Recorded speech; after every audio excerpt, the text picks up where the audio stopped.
ভূত চতুর্দশী মানেই একটা গা ছমছমে বিষয়। বাংলায় যেটা ভূত চতুর্দশী, দেশের অন্যান্য প্রান্তে নরক চতুর্দশী। আবার পশ্চিমী দুনিয়ায় এই দিনটি হ্যালোইন নামেও পালিত হয়। অদ্ভুতভাবে সব জায়গাতেই এই দিনটি ভূতের সঙ্গে সম্পৃক্ত। কালী পুজোর আগের দিনটি ভূত চতুর্দশী। এই দিন বাঙালির ঘরে ঘরে 14টি মাটির প্রদীপ জ্বালানো হয় এবং 14 রকমের শাক খাওয়ার রীতি। আসুন জেনে নেওয়া যাক কেন এই নিয়ম। ছোট ভূত, বড় ভূত, রোগা ভূত, মোটা ভূত, কিমভূত, অদ্ভুত, আরো হাজার ভূতের রাজার দয়া। কি মনে পড়ছে গোপী গায়েন বাঘাবাইন সিনেমার সেই বিখ্যাত দৃশ্যের কথা? আমাদের গ্রাম বাংলায় ভূত মানেই বেশ একটা গা ছমছমে ব্যাপার। 12 মাসে 13 পার্বণের এই বাংলায় ভূতেদের জন্য রয়েছে এক নির্দিষ্ট তিথি। সেটা হলো কার্তিক মাসে কৃষ্ণপক্ষের চতুর্দশী তিথি, অর্থাৎ কালী পুজোর আগের দিন। এই বিশেষ তিথিতে ভূত চতুর্দশী বলা হয়। প্রচলিত বিশ্বাস অনুসারে এই দিনে নরকের দ্বার খুলে যায়, মর্তে নেমে আসে ভূত প্রেতের দল। বাংলায় এই দিনটি ভূত চতুর্দশী বলা হলেও দেশের অন্যান্য প্রান্তে এই দিনটি নরক চতুর্দশী হিসাবে পালিত হয়। যদিও ভূত মানে অতীতকেই বোঝায়। পৌরাণিক বিশ্বাস অনুসারে কার্তিক মাসে কৃষ্ণপক্ষের চতুর্দশীতে নরকাসুরকে বধ করেছিলেন শ্রীকৃষ্ণ। সেই কারণেই বাঙালির ভূত চতুর্দশী হল পশ্চিম ও দক্ষিণ ভারতের একাংশে নরক চতুর্দশী। হিন্দু শাস্ত্রে বলা হয়েছে এই তিথিতে সন্ধ্যা নামার পরপরই অশরীরী প্রেতাত্মারা বের হন, আর তাদের হাত থেকে নিস্তার পেতেই সন্ধ্যার পর গৃহস্থের বাড়িতে 14টি প্রদীপ জ্বালানো নিয়ম।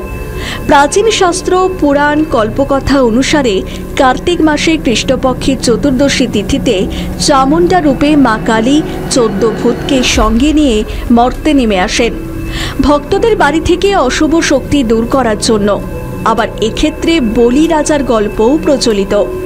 এই তিথিতেই নাকি রাজা বলি অসংখ্য অনুচর সহ ভূত প্রেত নিয়ে পাতালের গহ্বর থেকে মর্তে আসেন পুজো নিতে।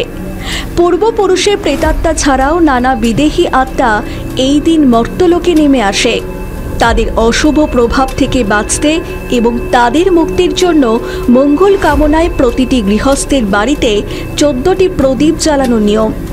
মানুষের বিশ্বাস 14 প্রদীপের আলো সংসারের নেতিবাচক শক্তির অবসান ঘটায়।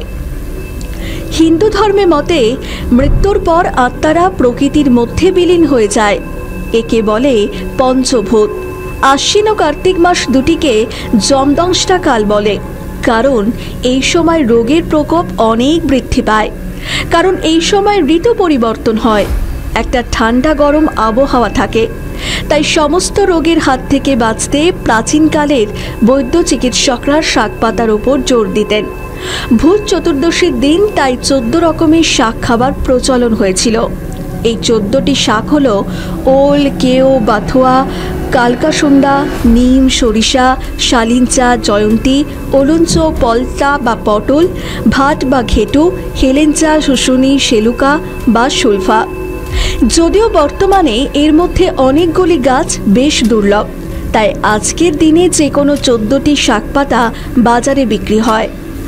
তবে 14 শাকের সম্মিলিত স্বাদ তিতকুটো ঋতু পরিবর্তনের সময় এই স্বাদ করে তোলে রোগ প্রতিরোধ ক্ষমতা। ব্যুরো রিপোর্ট, নিউজ বর্তমান।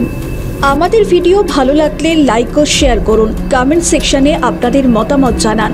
আরও ভিডিও পেতে আমাদের চ্যানেলটিকে সাবস্ক্রাইব করুন এবং প্রতি মুহূর্তে খবরের আপডেট পেতে প্রেস করুন বেল আইকন।